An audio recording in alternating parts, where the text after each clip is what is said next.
ಕಟೀಲು ದುರ್ಗಾಪರಮೇಶ್ವರಿ ದೇವಸ್ಥಾನ ಕರಾವಳಿಯಲ್ಲಿ ಪ್ರಖ್ಯಾತಿ ಪಡೆದ ದೇಗುಲಗಳಲ್ಲಿ ಒಂದು. ಈ ಕಟೀಲು ದೇವಿಯ ಹೆಸರಿನಲ್ಲಿ ಯಕ್ಷಗಾನ ಆಡಿಸುವುದು ಇಲ್ಲಿನ ಭಕ್ತರ ದೊಡ್ಡ ಹರಕೆಗಳಲ್ಲಿ ಒಂದಾಗಿದೆ. ಆದರೆ ಸರ್ಕಾರಕ್ಕೆ ಸೇರಬೇಕಾದ ಕಟೀಲು ಯಕ್ಷಗಾನ ಮೇಳ ಮಾತ್ರ ಖಾಸಗಿ ಅಧಿಕಾರಸ್ಥರ ಹಿಡಿತದಲ್ಲಿ ನಲುಗಿ ಹೋಗಿದೆ.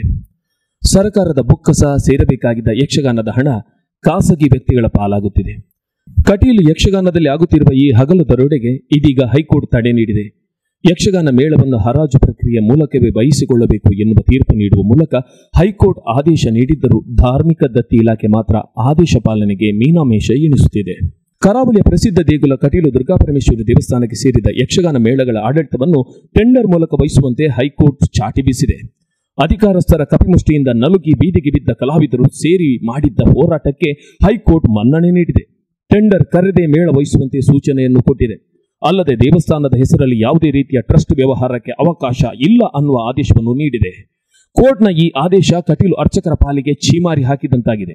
ಕೋರ್ಟ್ ಸೂಚನೆಯಂತೆ ದಕ್ಷಿಣ ಕನ್ನಡ ಜಿಲ್ಲಾಧಿಕಾರಿ ಕೂಡ ಮೇಳದ ಆಡಳಿತಕ್ಕೆ ಟೆಂಡರ್ ಕರೆಯುವಂತೆ ಶಿಫಾರಸು ಮಾಡಿದ್ದಾರೆ.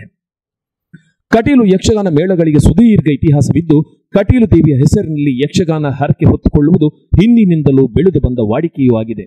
ಹೀಗೆ ಭಕ್ತರಿಂದ ಹರಕೆ ಹೊತ್ತ ಯಕ್ಷಗಾನಗಳೇ 12 ವರ್ಷಕ್ಕೆ ಬುಕ್ಕಿಂಗ್ ಆಗಿದೆ. ಇದೇ ಕಾರಣಕ್ಕೆ ಕಟೀಲಿನಲ್ಲಿ 6 ಮೇಳಗಳಿದ್ದು 350ಕ್ಕೂ ಹೆಚ್ಚು ಕಲಾವಿದರಿದ್ದಾರೆ. ಆದರೆ ಮುಜರಾಯಿ ಇಲಾಖೆಗೆ ಸೇರಿದ ಯಕ್ಷಗಾನ ಮೇಳದ ಆಡಳಿತ ಮಾತ್ರ ಖಾಸಗಿ ಕೈಯಲ್ಲಿದೆ. ದೇವಸ್ಥಾನದ ಅರ್ಚಕರು ಮತ್ತು ಕಲ್ಲಾಡಿ ದೇವಿಪ್ರಸಾದ್ ಶೆಟ್ಟಿ ಎಂಬುವರು ಮೇಳದ ಆಡಳಿತ ನಡೆಸುತ್ತಿದ್ದಾರೆ. ಆದರೆ ಕಲಾವಿದರಿಗೆ ದಿನಗೂಲಿ ಸಂಬಳ ಬಿಟ್ಟರೆ ಬೇರೆ ಯಾವುದೇ ಸೌಲಭ್ಯ ನೀಡುತ್ತಿಲ್ಲ.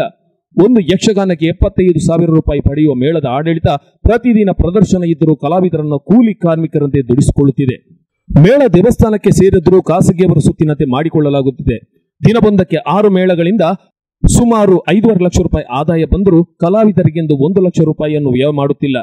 30-40 ವರ್ಷ ಕಲಾ ಸೇವೆ ಮಾಡಿದ ಹಿರಿಯ ವಯಸ್ಸಿನ ಕಾರಣದಿಂದ ಮೇಳ ಬಿಡುವಾಗ ಚಿಕ್ಕಾಸನ್ನು ನೀಡದೆ ಕಳಿಸಲಾಗುತ್ತಿದೆ.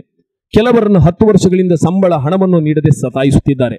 ಪ್ರಶ್ನೆ ಮಾಡಿದರೆ ಮೇಳದಿಂದಲೇ ಹೊರಗೆ ಹಾಕಲಾಗುತ್ತೆ ಎನ್ನುವ ಆರೋಪ ಕಲಾವಿದರದ್ದಾಗಿದೆ. ದಿನವೊಂದರಲ್ಲಿ ದೇವರ ಹೆಸರಿನಲ್ಲಿ 4 ಲಕ್ಷದಷ್ಟು ದೋಚುವ ಭ್ರಷ್ಟರಿಗೆ ಅಂಕುಶ ಬೀಳುವ ದಿನ ಆದಷ್ಟು ಬೇಗ ಬರಬೇಕಾಗಿದೆ.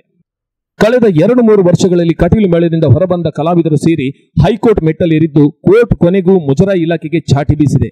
ಪಾರದರ್ಶಕ ಆಡಳಿತಕ್ಕಾಗಿ ಮೇಳವನ್ನು ಟೆಂಡರ್ ಕರೆದೇ ನೀಡಬೇಕೆಂದು ಸೂಚನೆ ನೀಡಿದೆ. ಇದೇ ರೀತಿಯಲ್ಲಿ ದಕ್ಷಿಣ ಕನ್ನಡದ ಈ ಹಿಂದಿನ ಜಿಲ್ಲಾಧಿಕಾರಿ ಸಸಿಕಾಂತ್ ಸೆಂಥಿಲ್ ಶಿಫಾರಸು ಮಾಡಿದರು. ಆದರೆ ಮುಜರಾಯಿ ಇಲಾಖೆ ಆಯುಕ್ತರು ಮಾತ್ರ ಇನ್ನೂ ಮೀನಾಮೇಷ ಎಣಿಸುತ್ತಿದ್ದಾರೆ. ಒಟ್ಟಿನಲ್ಲಿ ಮುಜರಾಯಿ ಇಲಾಖೆ ವ್ಯಾಪ್ತಿಯ ದೇವಸ್ಥಾನಕ್ಕೆ ಸೇರಿದ ಸೊತ್ತನ್ನು ದೇವಿಯ ಹೆಸರಲ್ಲಿ ದೋಚುತ್ತಿರುವ ಖಾಸಗಿ ಲಾಬಿಗೆ ಇನ್ನಾದರೂ ಅಂಕುಶ ಬೀಳಬೇಕಾಗಿದೆ. ಆದರೆ ಹೈಕೋರ್ಟ್ ಶಿಫಾರಸು ಶೀಘ್ರದಲ್ಲಿ ಅನುಷ್ಠಾನಕ್ಕೆ ಬರಬಹುದೇ ಅಥವಾ ಖಾಸಗಿ ಕೈಯಲ್ಲಿ ನಲುಗಿ ಹೋದಿತೆ ಅನ್ನುವುದಕ್ಕೆ ಇನ್ನೂ ಉತ್ತರ ಸಿಕ್ಕಿಲ್ಲ. ಹೊಸತಾಗಿ ಅಧಿಕಾರಕ್ಕೆ ಬಂದ ರಾಜ್ಯ ಸರ್ಕಾರದ ನಿರ್ಧಾರವೇ ಈಗ ಅಂತಿಮ ಆಗಲಿದೆ.